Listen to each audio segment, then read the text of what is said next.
What if I told you that a $30 mobile phone in a remote African village is doing more for agriculture than a $1 million tractor ever could?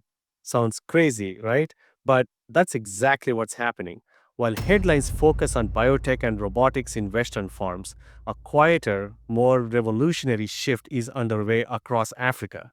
It's not about machines, it's about mobile phones, tiny screens, SMS messages, voice prompts, and millions of farmers using them to rewrite the future of food security. If you think mobile tech is just about Facebook and WhatsApp, think again. This is the story of how it's feeding a continent. Chapter 1: The Phone That Became a Plow. Let's start with a farmer in Kenya. Her name's Akini. She doesn't own a tractor, she doesn't even own land. She rents a small plot each season and grows maize. A few years ago, she depended on word of mouth and the local market to set her prices. Rain patterns were a mystery, pest control was hit or miss, crop yields unpredictable. Then she bought a used Nokia feature phone. Nothing fancy, just buttons and a tiny screen. But that one device changed everything. She subscribed to a service called iCow. It's a mobile platform that sends farmers SMS tips on livestock feeding, breeding cycles, disease management. For her crops, she taps into mFarm, which provides real time market prices and connects her with buyers directly. Suddenly, she's not guessing what her maize is worth. She's not waiting for middlemen to show up and offer half the price. She's negotiating. This is the silent revolution sweeping across the continent. Mobile technology is closing the information gap. In places where roads are bad, banks are far, and extension officers are few, phones are becoming lifelines. They offer weather forecasts tailored to specific regions. They offer tutorials on seed spacing. They offer alerts on pest outbreaks.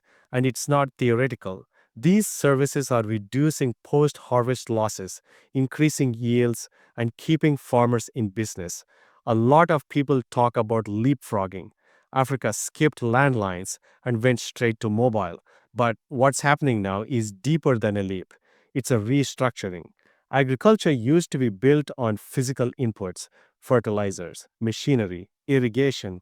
Now, the foundation includes digital information, and unlike fertilizer, data doesn't run out. There's also a psychological shift.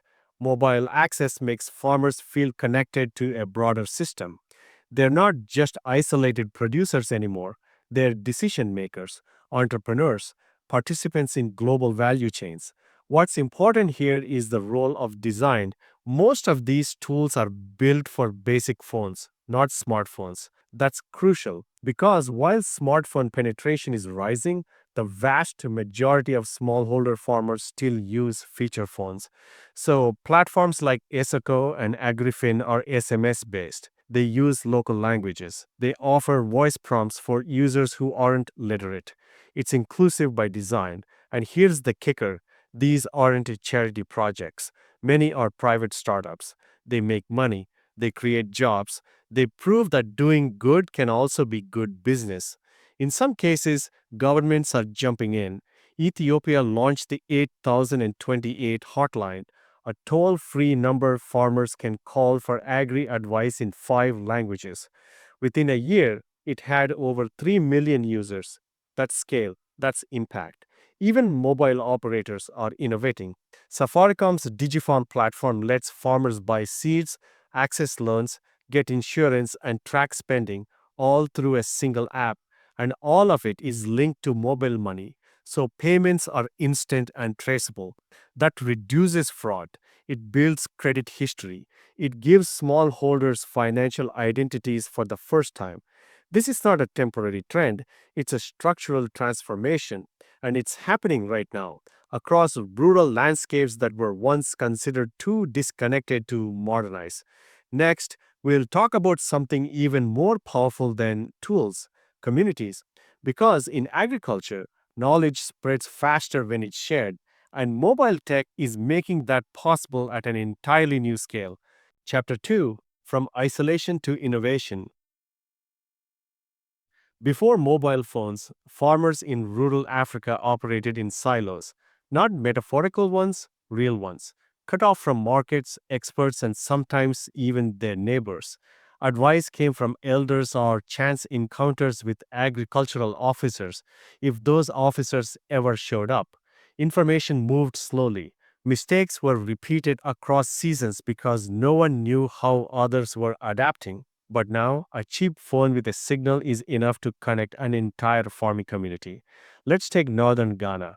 There, women's cooperatives have started using WhatsApp groups to coordinate planting schedules and bulk buy seeds. These are smallholders who used to wait for traders to come to them. Now they share photos of pests for instant diagnosis. They compare rainfall patterns across villages. They warn each other of market scams. They crowdsource survival strategies. It's informal but powerful. The tech is basic, but the social structure it enables is advanced. And that brings us to one of the most underrated parts of the story: trust. When farmers hear a tip from someone 5 villages away, someone they'll never meet, they hesitate. But when it's from a cousin, a neighbor, a friend, they act. Mobile tech creates a feedback loop of localized peer to peer knowledge. It doesn't replace extension officers, it scales them. Even audio content is exploding. In places where literacy is a barrier, services are going vocal. Farmers get dial in radio shows that answer real questions.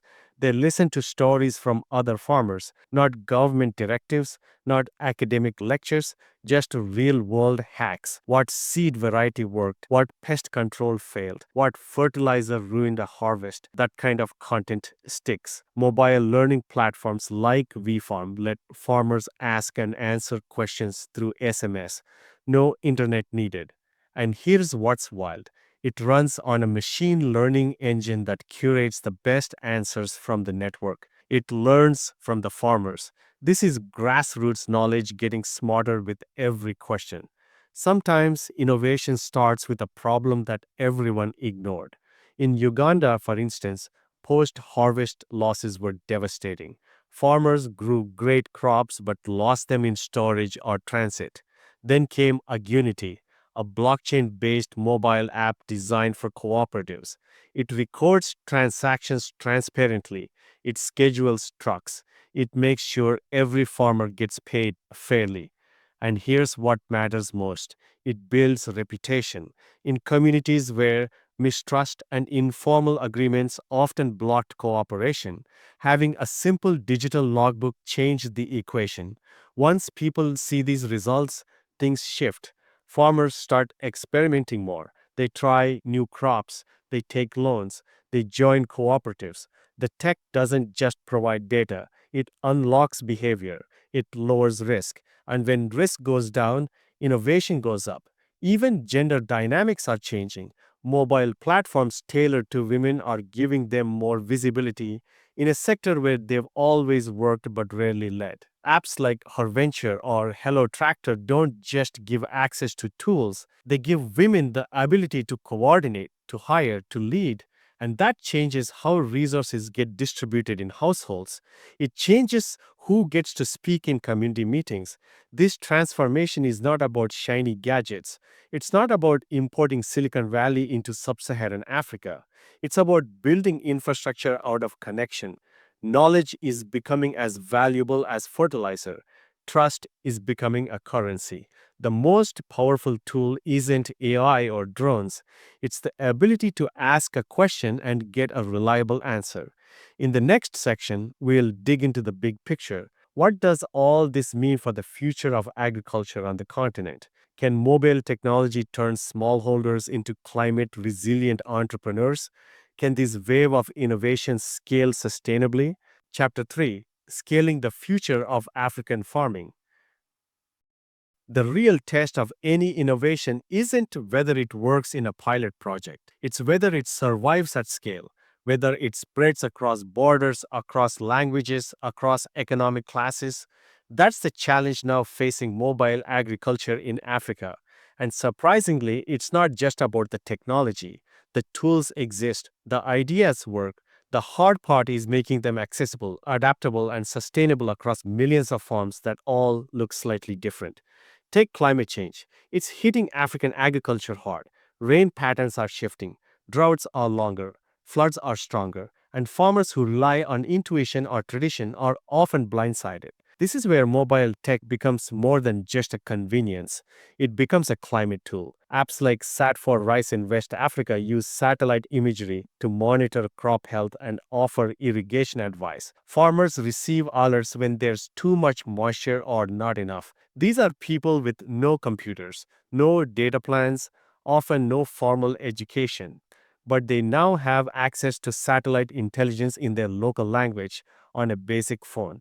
Other platforms like Plant Village Nuru use AI and smartphone cameras to detect crop diseases instantly. It's like putting an agronomist in every pocket. But the question is, can these tools move beyond early adopters? Because for every farmer using this tech, there are five who still haven't heard of it. That's where ecosystem thinking comes in. Governments, telecoms, fintech, and agri startups need to work together, not in theory, in practice.